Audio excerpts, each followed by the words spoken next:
खिलाफ लंबी लड़ाई लड़ने वाली निदा खान आज भी डरी हुई और सहमी हुई है।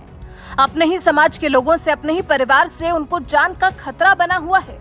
उनके अपने पति ने ही उनको धमकी दे दी है। निदा खान को बीजेपी से तौबा करने के लिए धमकाया जा रहा है, लेकिन निदा खान की लड़ाई अभी खत्म नहीं हुई है। मुस्लिम समाज की महिलाओं को इंसाफ दिलाने का जिम्मा अभी भी निदा खान ने अपने कंधों पर लिया हुआ है। वो बहादुर तो है ही, तभी तो इतनी लंबी लड़ाई जीत कर यहाँ तक पहुंच पाई हैं, लेकिन अभी भी उनका पास्ट उन्हें आगे बढ़ने से रोक रहा है।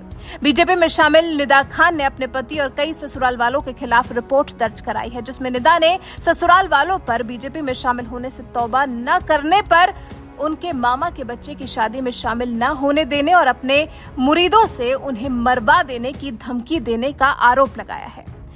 बरेली के शाहदाना इलाके में रहने वाली निदा खान ने एसएसपी को तहरीर दी, जिस पर थाना बारादरी में रिपोर्ट दर्ज की गई। निदा खान का आरोप है 26 मार्च को जब उनके मामा के बच्चे की शादी थी, जिसमें उन्हें और उनके परिवार वालों को बुलाया गया था। शादी में पहुंचने पर निदा के मामा ने उन्हें बताया कि निदा के पति शीराना रजा, उसके चाचा और नबीरे आला हजरत तस्लीम रजा खां, अरसलान जरदाब और बुरहान ने उनसे कहा है कि निदा जब बीजेपी में शामिल होने के फैसले पर तौबा करेगी तभी उसे शादी में शामिल होने दिया जाएगा, वरना मुरीदों से कहकर उसे मरवा दिया जाएगा। निदा के मुताबिक मामा से ये सब पता चलने के बाद उन्होंने सबसे पहले पुलिस को बुलाया, उसके बाद कहीं जाकर मामला शांत हुआ। बुधवार रात बारादरी पुलिस ने नामजद आरोपियों के खिलाफ रिपोर्ट दर्ज की है। निदा खान के पति और अपने परिवार पर लगाए गए आरोपों पर कैबिनेट मंत्री सुरेश खन्ना का बयान सामने आया है। सुरेश खन्ना ने कहा है कि एक महिला को अधिकार है कि वो अपना जीवन कैसे जीना चाहती है। अब जब निदा खान की जान पर ही बनाई है तो उन्होंने पुलिस के आला अधिकारियों से आग्रह किया है कि इन समाज के ठेकेदारों के खिलाफ सख्त से सख्त कार्रवाई की जाए। जानकारी के लिए आपको बता दें कि निदा खान ने यूपी विधानसभा चुनाव से पहले ही बीजेपी का दामन थामा था। निदा बीजेपी में शामिल हुई तो फिर पार्टी ने उन्हें स्टार प्रचारक भी बनाया। निदा के चुनाव प्रचार में उतरने से मुस्लिम समाज का एक बड़ा तबका बीजेपी से जुड़ा था। इस चुनाव प्रचार के दौरान भी निदा खान के पति ने निदा को तकलीफ पहुंचाने की कोशिश की थी। निदा के खिलाफ साजिश रची गई थी। निदा खान के मुताबिक चुनाव में बीजेपी के प्रचार के दौरान मैंने अपना एक वीडियो फेसबुक पर डाला था, जिसे मेरे पति शीरान, उसके चाचा तस्लीम मियां, अरसलान तस्लीम मियां के साले जरताब और बुरहान ने एडिट कर धार्मिक भावनाओं को भड़काने वाला बनाकर वायरल कर दिया था।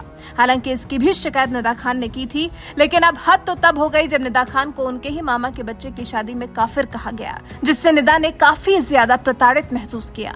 निदा खान के मुताबिक पति और ससुराल वालों के खिलाफ दहेज, उत्पीड़न, भ्रूण हत्या और पढ़ाई से रोकने के केस अदालत में चल रहे हैं। निदा के पति और ससुराल वाले तो उनके खिलाफ कई फतवे भी दे चुके हैं, जिनमें इस्लाम से खारिज करने, कब्रिस्तान में जगह न देने और बीमारी में इलाज न करवाने के फतवे शामिल हैं। अब जब निदा ने पुलिस का दरवाजा खटखटाया है तो निश्चित तौर पर निदा को इंसाफ मिलेगा। वैसे आपको बता दें, आला हजरत खानदान के मौलाना उस्मान रजा खान उर्फ अंजुम मियां के बेटे शीरान रजा खान के साथ निदा खान का निकाह हुआ था। मौलाना उस्मान आईएमसी मुखिया मौलाना तौकीर रजा के बड़े भाई हैं। निदा का शीरान से तलाक हो चुका है, लेकिन फिर भी अभी भी पति और ससुराल वालों से निदा खान को लड़ना पड़ रहा है। 3 तलाक पीड़िताओं की लड़ाई लड़ने के लिए जानी जाती हैं निदा खान, जो कि खुद अभी अपने लिए ही इंसाफ की मांग कर रही हैं। निदा खान के साथ लगातार हो रही ज्यादती पर, बीजेपी ज्वाइन करने पर, उनके खिलाफ फतवे जारी होने पर आप क्या कहना चाहेंगे? अपनी राय हमें कमेंट कर जरूर बताएं। मेरे मामू की बेटी की शादी थी, सगे मामू थे तो जाना बनता था, तो बुलावा आया तो हम लोग वहाँ पहुँचे। तो जब वहाँ पहुँचते तो वहाँ पे जितने भी लोग थे उनका ये कहना था कि पहले मैं भाजपा से तौबा करूँ, उसके बाद ही वो शादी में शामिल होने देंगे। इस बात ने जब तूल पकड़ा तो वहाँ पे काफ़ी भीड़ जमा हो गई। उसके बाद मैंने पुलिस को बुलाया वहाँ पे। जब पुलिस आई तो मामला फिर शांत कर दिया गया। जैसे ही पुलिस गई तो दोबारा वो मामला गरमाने लगा और उसके बाद उन्होंने कहा, एक ही बात पे वो स्टैंड लिए हुए थे कि भाजपा से तौबा करो। मैंने पूछा कि भाजपा से तौबा करने का क्या मतलब है इस टाइम, तो उन्होंने कहा कि भाजपा एक नॉन मुस्लिम पार्टी है, आज तक किसी बरेलवी मुसलमान ने उसका समर्थन नहीं करा है और तुमने समर्थन और प्रचार दोनों करा है जो गैर मुसलमानी काम है, तो तुमको इससे तौबा करनी पड़ेगी। इसी बीच में चलते हुए काफ़ी धक्का मुक्की भी हुई, जिसमें छोटी मोटी चोटें भी आई।